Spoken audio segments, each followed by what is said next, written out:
But yeah, Molly and I signed up to be put on the list for the vaccine. I was hesitant to do it because I didn't want to like jump in front of people that needed it more than us. But thankfully, the process was one where it's like you give all of your information, your age, and stuff like that, and they like allocate you accordingly to your need.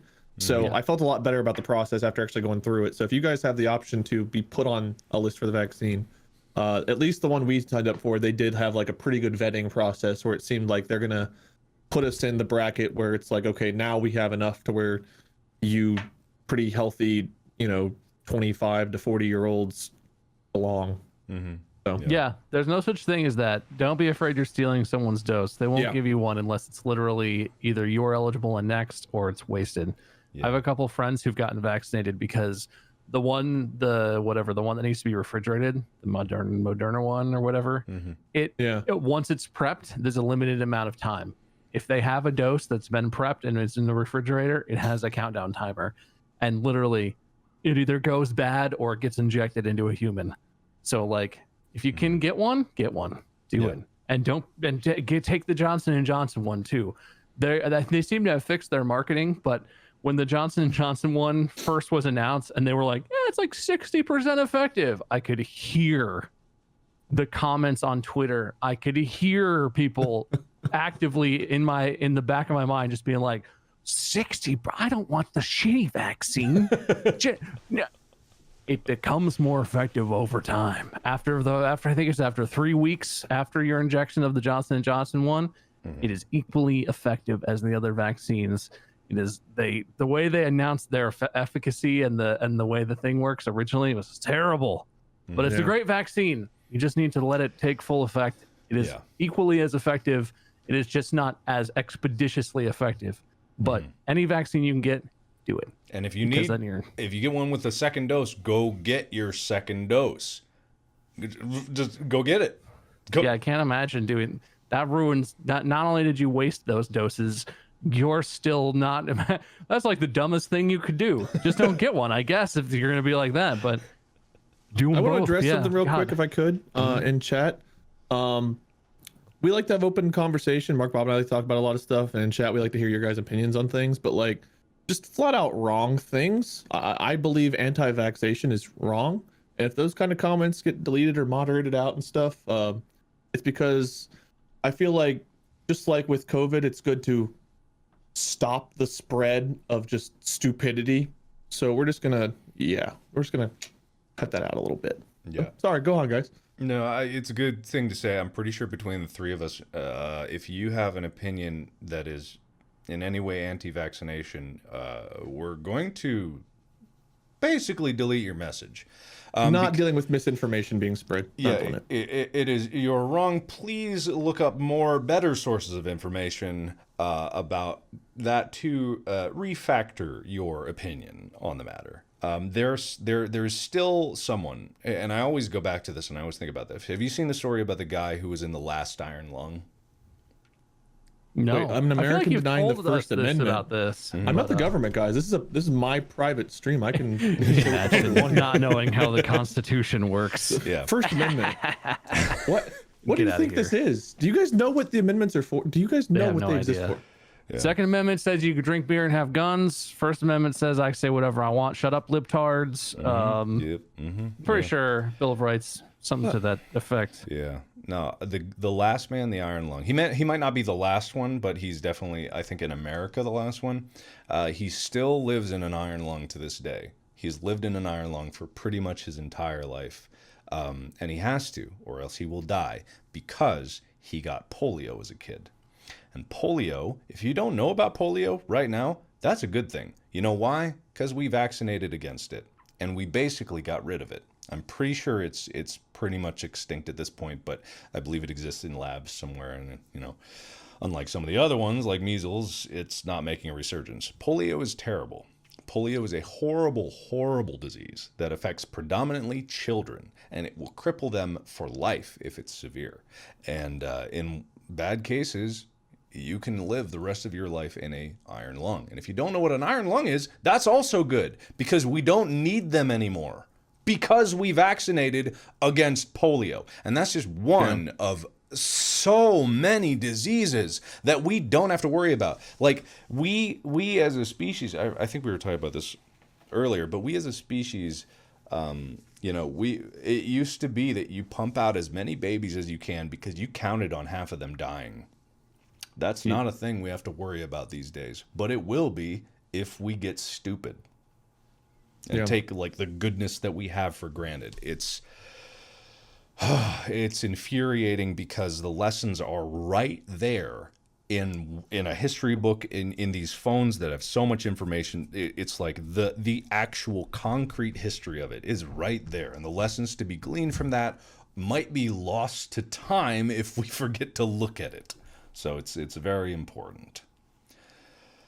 Some of this stuff is eradicated like here, but not everywhere, right? Yeah. I don't know if it's polio specifically, but I know whenever you travel to some like different countries, like in South America or, you know, different European countries or Africa or whatever, I know you have to get like certain shots, or at least you used to have to get like certain shots and stuff before you're allowed to travel to those places, because some things are still there or are there that aren't here. But like, I don't know if is it smallpox or polio? Aren't one of those things still prevalent in countries outside of here?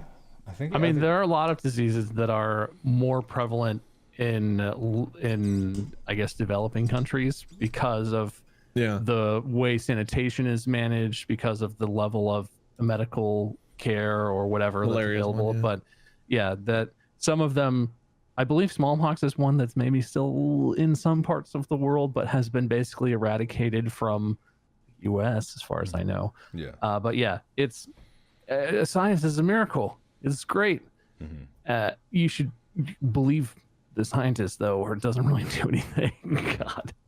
It feels crazy to have to say that. And like, I totally understand, not to empathize with people that are acting crazy, but I understand the idea that you don't trust the government or you don't trust science because of something that's happened in your life. Like, everyone's story is a little bit different. And I don't think that distrusting sources or questioning things is bad, but you have to at some point accept if something is verified from different sources, if something can be repeated, has been repeated in labs, has been backed up by evidence from the real world. At some point you have to accept that a fact is basically proven, and facts change. This is the thing that's hard about science, and that a lot of people who want to, like in the anti-vax movement, who want to claim that vaccines are bullshit or that they're more harmful than they actually are, is that science will change its opinion, because science doesn't actually care. Scientists and science as a practice don't actually care like what currently is believed. There's a bias towards what we think is correct. There's a bias towards it. But if facts arise, if research arises that change the landscape of what we know about a certain disease or medicine or something, suddenly it's different. Suddenly science says something different, and it could do a complete 180. Medicine could say one day that this medicine is how you treat this disease, top medicine for whatever disease, prescribe this first. And the next day, don't prescribe it for anything. Turns out it may cause this specific type of cancer. Turns out it may cause respiratory issues with underlying, in combination with other drugs or another underlying conditions or something. It doesn't matter if science says one thing one day and a complete opposite thing the next day. The point of science is that it's the current information. They're using their best information that they have to make the most educated decision. It hurts my soul so much, all the arguments that you see online of people who are like, well, the scientists can't even decide. They can't even unify. They don't know. Some scientists say, masks are bad. Some scientists say masks are good. Yeah, from what I've seen, the scientists who say masks are bad are the kind of scientists where you do air quotes when you say scientists. And the scientists who say that masks are effective in reducing aerosolized, droplets in the air from being blown out your mouth and nose, those are real scientists and they have real data. It's hard. I'm not a scientist. I don't understand what they're saying a lot of time. A lot of people are just doing their best, but you have, at some point you have to say like, okay, this seems legitimate. This research seems legitimate. And you can't just be like, I don't trust it because it doesn't make any fucking sense. It doesn't make sense. Some science is counterintuitive. Some science is too complicated for a normal person to really understand the whole concept. But like, it's a process. There's a whole process. If science is not peer-reviewed and published, that's not as good as peer-reviewed published science. But peer-reviewed published science can be bullshit too. It can be fudged. The numbers can be made up. You could be a statistician from Duke who absolutely fabricated data in order to back up his conclusions. Things happen, but like, just because it's science doesn't mean you can question it. You have to believe in something. Yeah. Well, there's certain topics that, I mean, there's certain things that we can debate because it's hard to know what the right answer is. But there's certain things like, I don't know, human rights, equality, whether or not trying to eradicate bad diseases. Like, there's just certain things that I don't think there's really a debate for. And a lot of times people hear some, I don't know if it's like family or what they're watching or reading, what it is, but they hear some batshit crazy reason for not getting a vaccine or not doing this or not doing that. And instead of doing any of the research, they hear it. They're like, that must be fact. And then spew it as such. And it just blows my mind how much ego gets in the way of people ever learning. People like philosophy, as useless as the degree was the most humbling and amazing major to have, because it really opened my eyes to how much I didn't know. And I try to approach different things. I try to look at different topics, but maybe I'll have an opinion going in. I'll think like, oh, okay, I think I know what's best for this. And then you actually look into it. It's like, man, I was actually wrong. And it's hard to get to the point where you're willing to admit that you're wrong. I know a lot of people out there struggle with that, but like, man, oh man, if you find yourself like really believe in something that, I'm not saying the majority is always right, because that's not true. But things like, is getting vaccinated for a disease bad? Maybe do some of the research instead of just going around spewing that info, and look at scientists without air quotes for that information. Because Jesus Christ, like that, some opinions out there hurt. They physically cause me pain to see because they're just so implausibly wrong. Yeah. My favorite kind of thing is, this has been big since the mask mandates have been a thing, and since the pandemic has been a thing, is the people who use the spray bottle, and we'll have like a cloth mask and a paper mask, and they'll spray the spray bottle and be like, see, sprays out, and they'll spray the spray bottle through each of the different kinds of masks, and some of it goes through, but it's obviously visually a smaller amount of particles getting through. And they're like, none of these stop it. Do you see that? Do you see the water getting right through the mask? They don't protect you from anything.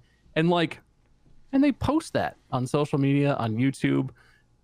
It's stuff like that where it's like, even though they are creating their own evidence that backs up my position and then claiming their own position, I don't know what to do. I don't know what to do for people like that. I think a lot of it comes from fear. I think a lot of it stems directly from fear, because uncertainty is scary for a lot of people. They want to feel, the average person wants to feel like they can contribute just as much as every other person. And the reality is, unfortunately, that's not true. There are people that have trained their whole life to be, an expert in a certain field. But if you're at home, I kind of get it. If you're at home, all you have is a computer and yourself, and you're like, there's something going on out there and I want to get to the truth. And you're not an expert in the field, but you feel confident enough that you could discern the truth. And that's where it comes from, because although uncertainty is scary, certainty is dangerous. It can be, because if you are certain without the expectation that you could be wrong,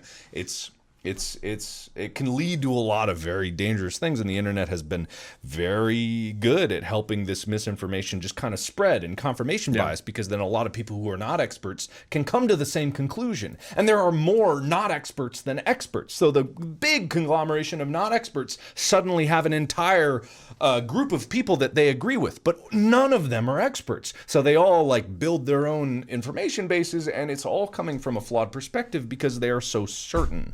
And there's many famous quotes about arguing with stupid people or arguing with someone that believes they're right, and it's all an impossibility, because for those people, for them to accept that they're wrong is scarier than being not in the argument at all. You know what I mean? And it's hard for people to step out of the way. One of the biggest things that I've seen recently was like Dr. Fauci, maybe about 6 months ago or 5 months ago, said something to the effect of, there's no data that 2 masks are better than 1 for this particular virus. And he said that because there was no data to it that he could quote. And people took that being like, ha, see, 2 masks aren't better. But what he said was there's no data. And as soon as the data came out that, oh yeah, 2 masks are better than 1, they can make that recommendation if people want it, and then he can say it. And then they're like, oh, look, inconsistency, changed his mind. And it's like, no, they follow the data. It's the best guess backed up with evidence, with scientifically vetted evidence. And scientists are willing to be wrong because if being wrong is a net negative, they want to be closer to the truth. They want to be closer to the correct answer all the time. And if they're a good scientist, they're willing to be wrong. And I am always willing to be wrong. I'm not even a scientist.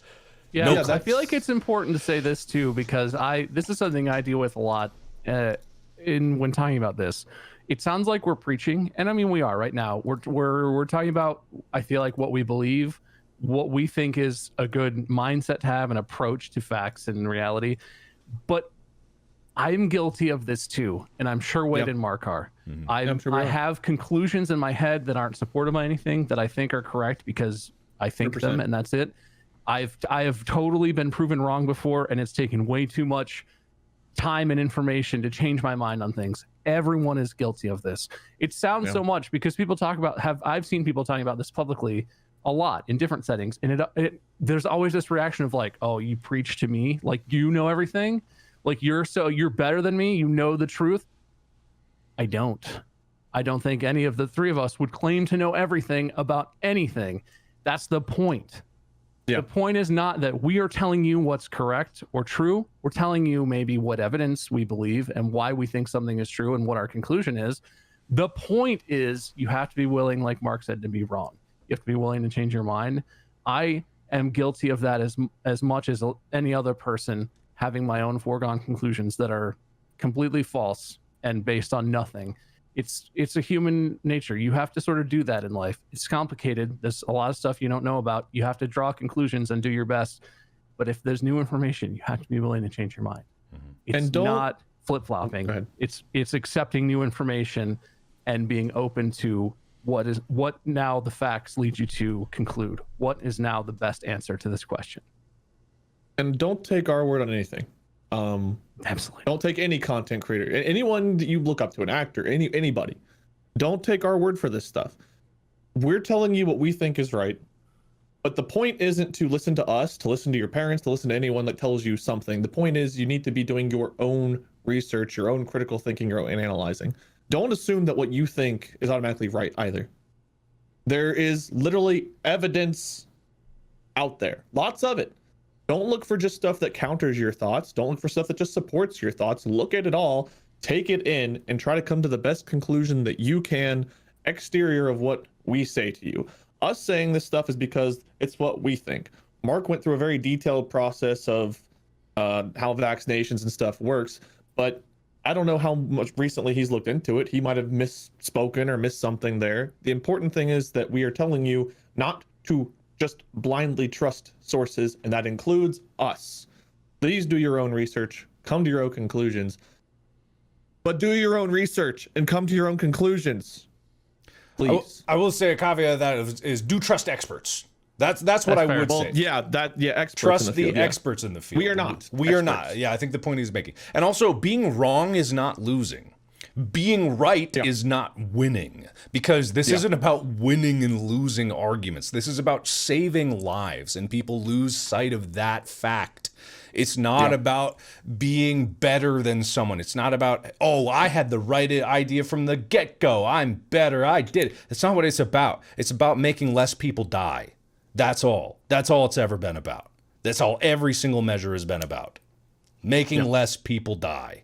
And because at the end of the day, with this virus and with many crises that come down to people's lives, it's a net gain of survival. And that's all it's ever is. So keep that in mind with everything. I feel like it's very difficult to, especially on subjects we're not too familiar with, to know disinformation versus real information without doing a lot of digging. And I think it's easy to go in with a preconceived mindset and find, like you said, like-minded thinkers and just think like, we're right, everyone else is wrong. And that, like you said, Mark, right versus wrong is a very dangerous mentality when it comes to facts, especially on things that are controversial, maybe that shouldn't be. I feel like vaccinations is one of those topics. I feel like talking about human rights is one of those topics. People being treated equal is one of those. There's so many things that are controversial that have been politicized and stuff that just flat out shouldn't be. And it's awful, but it's also equally important to make sure you guys understand that when we tell you to not trust just anyone you hear, do trust the experts. Look at what different experts say. Don't just trust one. Look at multiple. But don't blindly follow anybody, parent, friend, content creator, whatever. It doesn't matter how many people are here like, yeah, Wade, preach it. You right. I might not be. That's possible. So probably put in the work. I definitely know often, I've been misinformed about some of the stuff we talk about on this, and usually it's inconsequential, but some of it, we talk about vaccines and other serious issues. I'm probably misinformed on at least some of what we've talked about that is actually important and impactful on people's lives. You need as much info as you can get, and you want it to be the best info you can get, which is hard, but that's that's how you be a good person. A good member of society, and we do live in a society. So you guys want to play video games? Sure. I got a little time for it. I could do that.